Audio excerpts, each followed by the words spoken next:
L'histoire des jours na Kina TV, la championnat. L'histoire ya pasi mawa. Ngai pe.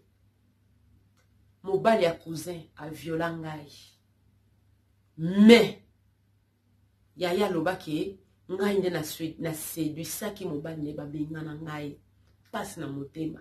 Naza orpheline. Monta bokola ngai. Mama kolotu na ngai. Yango na epe kopesa témoignage na ngai. Ke mutu oyo. Azana passe vous condamné ça la raison passé collègue. Suivez l'histoire des journalistes qui native vous allez vraiment déçu. Suivez.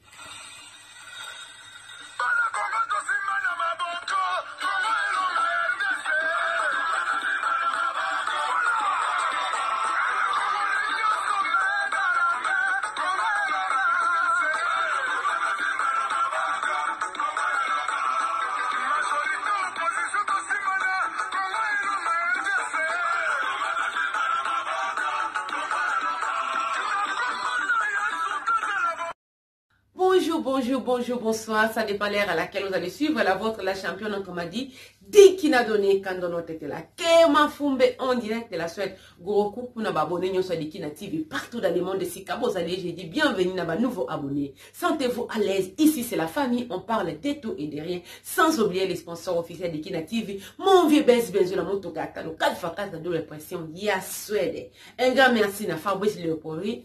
Un grand merci na Deborah Osako, na Pessi Mingi, merci na Mimi Mongo, catégorie 11, Chimi Makenesi, PF Bonheur TV, Loana Onekanda, Rema Web, na Bosani Nani Bande, na Bosani Nani, na Bosani Motuti na Tangi Bilonyoso, merci pour un soutien na bino financier. Oh, Bosani ko apporter, nga inza menare bana kopambola bino, bana ya Congo, bana ya Afrique, bana monate, boyo kanisolo, bandeko. Les soleils où tu parles de Konabiso Moasi par rapport à live ou les cas qui ont moi na biso bala yayana et alinga qui a violé à tout prix. Alors la championne nga na za orpheline des mères. Papa na biso vraiment azanaye.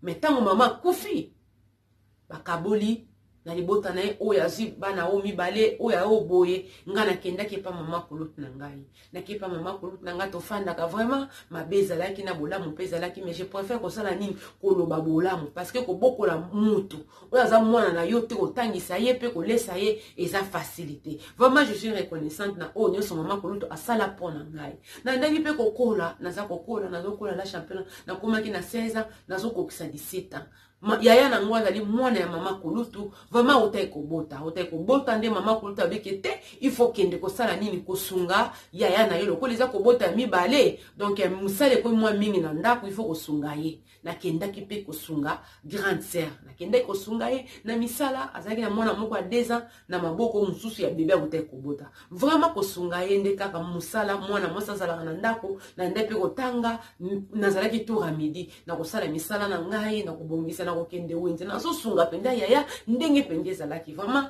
naza mwasi na ibi musala naza mwasi makasi puita la kaki siko fandi pa bato la championne na oloba ko ezalaki réalité na ngai tango ofandi pa mama kulutu donc cela veut dire misala mwa mingi ya ndako ya wenze ya bilamba yonde fo sala ngobana mama kulutu ande ko sala vraiment te po bino bozana lokola donc bo ofanda na pona mawa donc azo bokola bino pe par pitié c'est vrai boza bana ndeko na mais par rapport moi avantage bano ya boti bazalaki nango ngai na ndeko na nga mususu tozalaki vraiment na avantage wana te yango wana la championne atango ya boti naza kosunga et tout vraiment tout était bien moko cancer abimaki akendaki kilo ndenga kendaka na wuti pe kosokola po ifale na kende classe na sali musana na ngai na sokoli mwana na komboli ndako na kewenze donc ezalaki pe na lambaki matembele na bosa na ka jour wana eloko wana te la championne na tsali matembele na kalingi po mobala ya ndako ninga mingi matembele kaka basala nini bakalinga na sali pe o bifali na sala mefufu na lambaki te na bongami na ke ko sokola na zongi na kati ya chambre na lata bilamba pona kende classe la championne mobala ya ayaki aye na yebiki ayaki po talaka bandako ngo ezalaki na munene soki ndenge nini te mwana ya mukia 2 ans papa ayambi mwana la championne ba porte kaka nde mwano ya lobaki lobi na live ba porte ezalaka te ki o ya clé te moni ba porte ezalaka otiele mosusu esui otie serviette otindiki porte makasi po ekangama donc porte eza te ki okokota okanga te donc otie elamba otindiki porte sanini ekangami donc nga na chambre na olata la championnat mobala yaya asala nini afongola porte afongola penza porte à côté la na kata chambre la championne à côté la na kata chambre à sali wa ko ko sala donc pour na koloba bref la fille mobala ya na ya viola qui mobala cousine na ya viola qui oui ça fait 7 ans aujourd'hui bandeko 7 ans et ça les kambalelo lobité mais tanga betelinga li solo après live à Leli.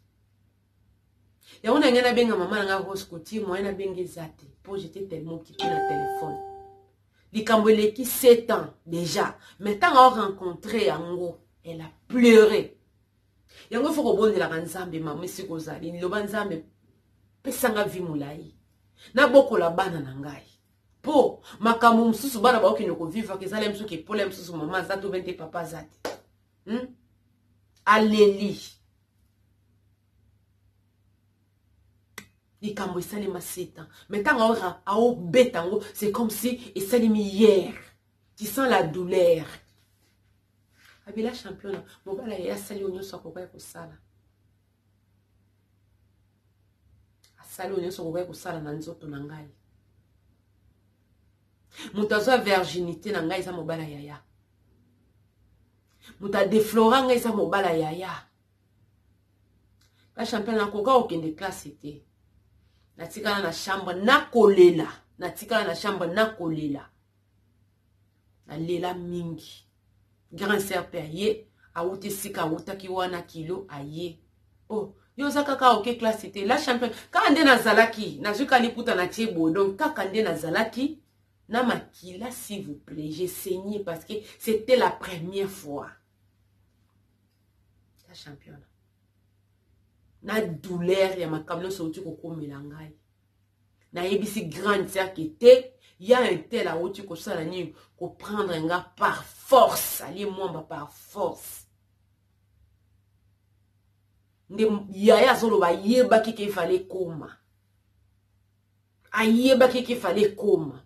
Ngai la championne. Na salini ngande na séduire mobali na ye. La championne. Grande sœur azwa nzete a fufu. Abandi ko betanga na désordre. Abandi ko betanga na désordre la championne. Ko ganga onaza ko ganga nde bato bakota. Bato bakota. Toza na voisine na biso moko wana ya wana zalaki mungala. Ya wana zalaki mungala. Par rapport na grande sœur ya zalaki mukolo. Oyebi ki aboto linzete. Abandi ko beta yaya. Abi boni kindoki bozo sango paza mwana mama na ote.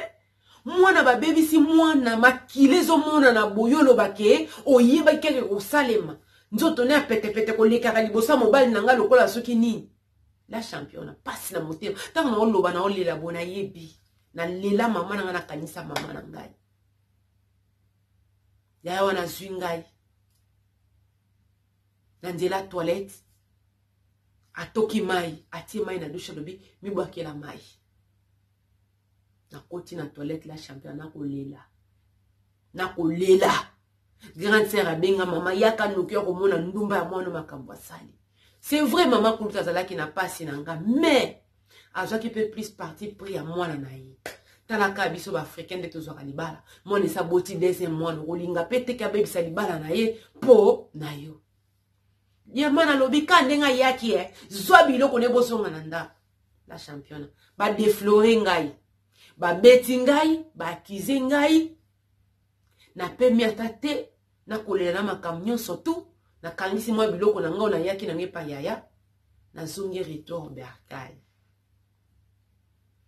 na zongi retour au bercail nzela ni mama kolutu na nga ni ngai Muta lobe logote. Le que zali kambo yeba na kina lopango vraiment maman wana yaya wana mungala aloba n'importe quoi. Adoza mwana mabe. Oza yaya mabe.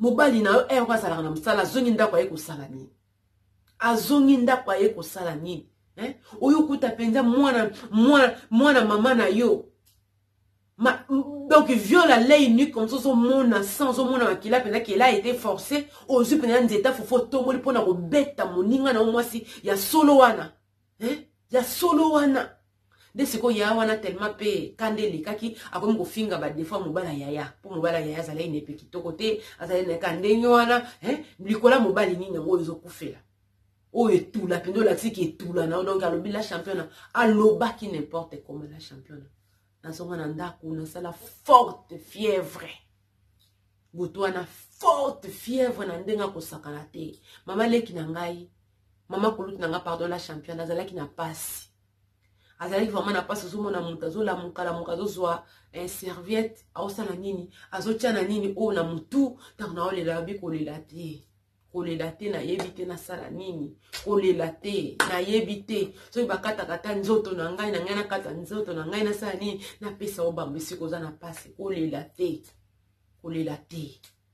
donc ozomona ke moto aza na passe me mwa asala otre mais eza te oyo asali likambo wana likambo ekokomela nga wapi na ndako ya mwana na ye ba grand frère batomboka bana mama kolutu na biso batomboka makasi batomboka penza batomboka bakenda kolobela yaya ke yo oza zoba oza mwasi moko nayebi te ndenge nini yaya donc grand frère tanga kendaki kolobela yaya akutanaki pe suna mama ya mungala yaya ya mungala wana abingana azalaki mwana makila partout ndeko na bina simi nzeta fufa azopeta mwana mutu bauti kobebisa oyo emonani boye penza la championne likanisa okenda ata na polisi eza te likanisa ta ya nini eza te tala kaka donc eza pasi ata na lobi bocomprendre te mais baboti bazalaka baapui ya bana ntango moboti aza te mwana azangaka apui donc ozomona neti mokili nyonso contre yo ozata na force te ya okenda ta question na ke kofunda soki na ke kofunda na ofanda wapi so babengani ngai soki na ke kofunda passe kaka la championne nazonga na ngai ça fait aujourd'hui 7 ans oyo likambo wana esalema nazalaka na 16 ans et demi donc fois plus 7 donc esali ba combien 4 23 ans 24 ans donc aza encore jeune na bali te mais alobi histoire wana esalaka nini eza koaccompagner ye eza koaccompagner ye alobi yaya na mobali neti lelo bazali baboti bana loko esi nakomi mokolo natuna grande sœur nalobi lelo yo poza na mwana mwasi oyo akoli boye poitrine ezomonana soki kasi baabizele mwana soki baviolele mwana oyoka ndenge nini ya nanga azongisila nga yo po bosanaka likambo te boni makambo loko andoki boye nabosanaka likambo te makambo loko andoki mais nakobosana ngo te la championne nakoaccompagne yango vi na nga mobimba yango nde nangeka napesa nini oyo conseil soki oyebi ke oza nana motu te ntango ozokende oyo epa cousin epa cousine yebake tout peut arriver ngai nazala défloré na âge ya 16 ans et demi epa ya mobala cousine na ngai mwana mama kolutu na biso abokolaka ngai mpo mama na nga kufa yango ndeko mwasi aye kopesa témoignage na ye bandeko azopesa témoignage azolela ntango na kati na bisenia longue vie na bokola na mona bakoma bato latisi au moins ke nzamba kobatela et puis mutu fur et à mesure azokola akomaka pe na nini na sagesse pe intelligence yaka mais ntango moto aza mwana moke moto akosakanela ye ma chérie courage tout se paye ici bas oza orpheline nzamba beti to la lobi azali papa ya orphelin ayebaki ke bato lokola bino bozana mona okotela yo mama kufa nana koloba pona faveur na yo mais nzambe oyo asala likolo na se abeti to la lobi ye papa ba orphelin. Donc prends courage ma chérie, je sais que c'est pas facile au fando kanisa qui était muto a déflorangai muto a déviergeangai mobala yana biso pas ça par force tango ba sali otika lona ko lela yaya ye oyebisi asimbelo nzeta fufa bandi ko beta yo. Quelle expérience. Donc j'aimerais pas être à ta place mais je te dis juste beaucoup du courage. Nzamba yebana ko consoler motema na yo parce que tu as pleuré. C'est un molelika, cela veut dire il le connaît zalaka kaka. Nzamba sunga yo a consoler motema na yo. Vraiment bande kotokota nimbala semana ne loka olobate. Yo abisaka na bana ya bato, baleki ya bato parce que yo otiraka na nyonso ebushaka, c'est pas un problème. Tala lelo yo kwa na bana yo koza papa, n'est-ce pas? C'est lui qui tue par l'épée mourra par l'épée. Bandeko communiquer zali ke mibali bazali basi bazali dikina love dikina meeting ezali site ezo sala nini ezo regrouper bato ba bazana posa ya bolingo alinga sanya kutana mwasa kutana mobali benganga na 0046 76 25 27 270 numéro yango wana eza wana obenga soki olingo yeba quand même ndenge nini elekaka ngana osani na koyebisa yo communiquer aux avis très important les alis qui na papa na biso azana HIV HIV pardon olimbi c'est na cédois donc na français ezali HIV donc azana sida te mais azana HIV azoluka pe mwasi entre 35 à 50 ans oyaza na maladie ya HIV ona ne komi sida te benga la championnat même so ozanoni benga tokosolola bongo na koyeba ndenge tokosala. Vraiment, na lingi bino ya trop aimer, partager, surtout ko bossa na ko s'abonner bande ko bana mama to be banate. Otali ngai osilisi, j'aime na ngai o chikeli ngai wana. Relation ba garda kango. D'accord? Bye bye.